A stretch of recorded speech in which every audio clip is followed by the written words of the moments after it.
যাক গোল হয় কিনা। ক্যাপ্টেন চলে আসে। আমি বলবো যে যেভাবে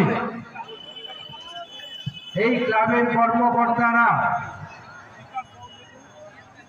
নিরলস প্রচেষ্টার মধ্যে দিয়ে মানুষকে বিশেষ করে ফুটবল প্রেমী মানুষদের সাথে সাথে এই ক্লাবটা শুধু টুর্নামেন্ট সামিম মন্ডল দাদা খেলা চলছে, দরাপুরে খেলা চলছে। কাজের দিকেও দলের প্রথম শট একটা অগ্রণী ভূমিকা নেয়। আমরা দেখেছি লক্ষ্মী পূজায়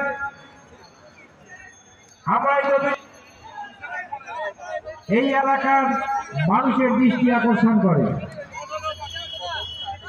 তাই মিলন সংঘকে আমি ধন্যবাদ না জানিয়ে পারি না। শেয়ার করো দাদা, এই ক্লাব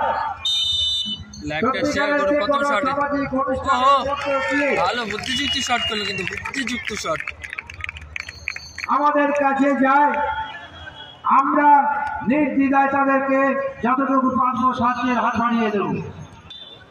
দেখেছি প্রত্যেকটা ছেলে, কর্মঠ ছেলে, সব ছেলে, ভালো ছেলে এই ফুটবল টুর্নামেন্টের প্রথম ট্রফিটা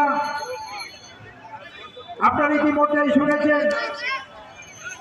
আমার দাদা স্বর্গীয় শেয়ার করো দলের প্রথম শট, দেখা যাক গোল হয় কিনা। ভালো শট, ভালো শট বলবো, বুদ্ধিযুক্ত শট। গোলকিপার আমাদের কাছে গিয়েছিল, বাহাতে জাপ মারে বল চলে গেল ডানে। দাদা আমরা ক্লাবের তরফ থেকে আপনাদের কাছে একটা দাবি নিয়ে এসেছি। অনুপ সরকার যেমন বিভিন্ন সময় সামাজিক কাজের মধ্যে দিয়ে মানুষের মন জয় করেছে, আজকে সেই দ্বিতীয় শট, প্রথম শটে কিন্তু গোল আসে, প্রথম যে পুরস্কার, দেখা যাক দ্বিতীয় শটে গোল আসে কিনা। আমরা অনুপদার স্মৃতিতে আমরা দিতে চাই। প্রথম শটে আমরা কিন্তু একান্তপুর, কাল বিলম্ব না করে, পয়সা কোথায় পাবো সেই কথা চিন্তা না করে আমরা কিন্তু বাইরে মারলো, বাইরে মারলো,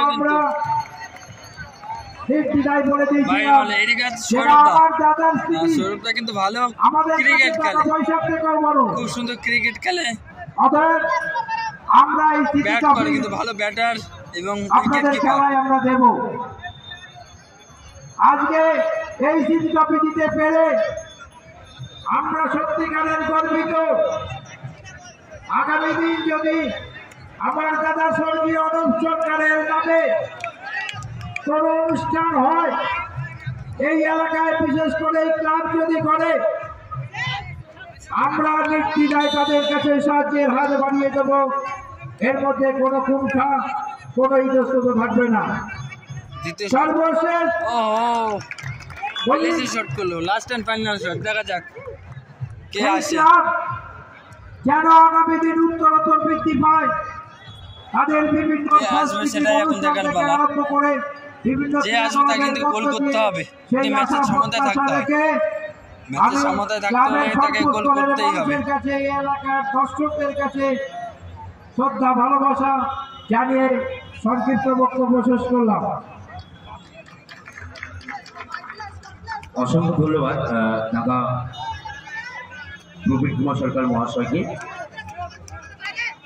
উনি যা বললেন আমাদের তো এরপরে বলার কিছু নেই। আমরা চাইছি আমাদের দাদা স্বর্গীয় অনুপ কুমার সরকার মহাশয় স্মৃতিতেই প্রতি বছর এই খেলাটা চলো পুরো স্মৃতিতে, এবং আগামী দিনে আরও ভালো ট্রফি, প্রয়োজনে চ্যালেঞ্জ ট্রফি দিয়ে দাদা স্মৃতিতে আমরা খেলাটা রাখবো এই 15ই আগস্ট, এই আশাটা রাখছি। এবং তারা আমাদের সঙ্গে থাকবে, লাস্ট এন্ড ফাইনাল ম্যাচের সময়তে থাকতে হলে কিন্তু গোল করতেই হবে, ভেবে চিন্তে শট নিচ্ছে। ওহো, সঠিক ঝাঁপিয়েছিল গোলকিপার, দেখা যাক গোলকিপার চেঞ্জ হয় কিনা।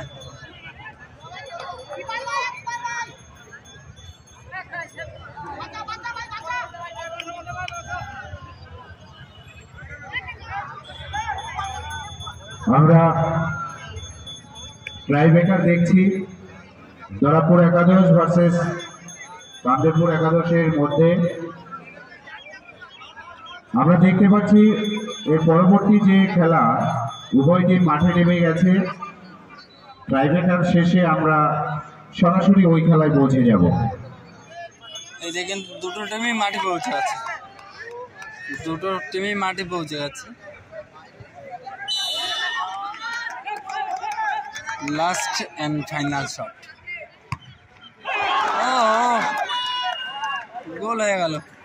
প্রথম সেমিফাইনালে প্রবেশ করলো কিন্তু টিম। ভালো ম্যাচেও কিন্তু ভালো খেলেছিল টিমটা।